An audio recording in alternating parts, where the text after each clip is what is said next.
मूर्ख कछुए की कहानी।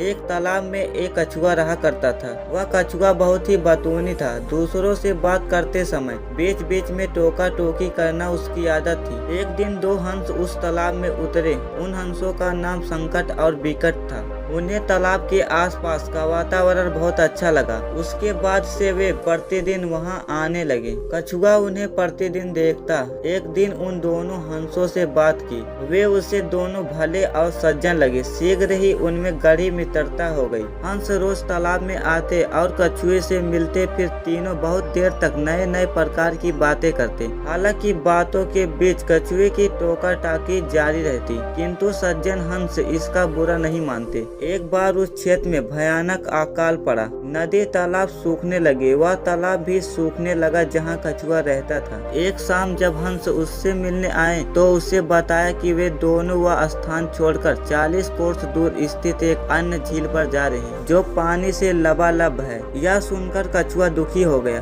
और आंखों में आंसू भरकर बोला, मित्रों, कुछ ही दिनों में ये तालाब भी सूख जाएगा। मेरा मरना तो निश्चित है, किंतु इस बात से अधिक दुख मुझे इस बात का है कि अपने अंतिम घड़ी में मैं अपने परम मित्रों को देख नहीं पाऊंगा। कछुए की इस बात पर दोनों हंस उदास हो गए। उन्हें इस कछुए से सहानुभूति थी। वे बोले, मित्र, हम तुम्हें यहाँ अकेले छोड़कर नहीं जाएंगे। हम तुम्हें भी अपने साथ ले जाएंगे। हमारी मित्रता और साथ सदा बना रहेगा। लेकिन ये कैसे संभव है मित्रों? तुम दोनों तो उड़कर चले जाओगे। मुझे तो धीरे धीरे चलकर उस स्थान तक पहुँचने में महीने लग जाएंगे। हो सकता है कि बीच रास्ते में ही मेरे प्राण चले जाएं। तुम दोनों चले जाओ, मैं तुम्हें याद करके अपने दिन व्यतीत कर लूंगा। हंसों ने कछुए की बात नहीं मानी और उसे अपने साथ ले जाने का उपाय सोचने लगे। सोचते सोचते उन्हें एक उपाय सूझ गया और वे प्रसन्न हो गए। उन्होंने तय किया कि वे बांस की एक लकड़ी लेकर आएंगे। कछुआ उस लकड़ी के मध्यम भाग को अपने मुंह में पकड़ेगा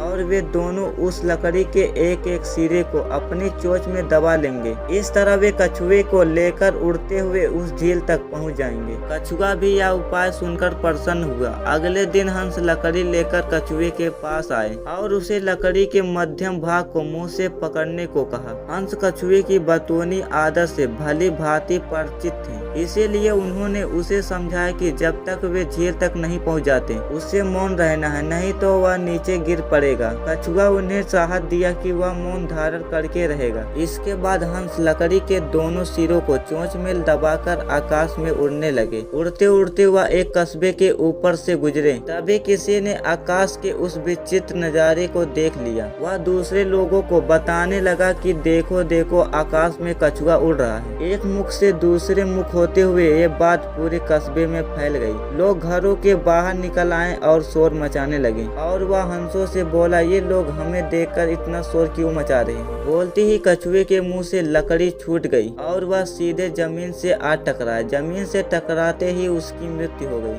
मूर्ख कछुए की कहानी से सीख। सामूहिक कार्य में समूह के सदस्यों की राय को महत्व देना आवश्यक है। उनकी राय न मानकर कार्य के नुकसान के साथ साथ व्यक्तिगत नुकसान भी हो सकता है।